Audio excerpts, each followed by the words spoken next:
Meaning of Mahayana Buddhism. Mahayana Buddhism. Mahayana Buddhism.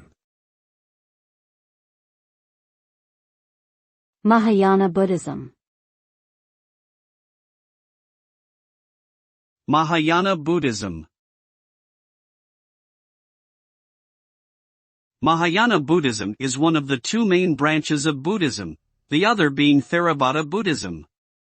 The term Mahayana means great vehicle in Sanskrit, and refers to the idea that this branch of Buddhism provides a way for all sentient beings to reach awakening or enlightenment. Mahayana teachings emphasize the Bodhisattva path, which involves seeking enlightenment not just for oneself, but for the benefit of all beings. Mahayana also promotes the cultivation of compassion and wisdom as the key to spiritual development.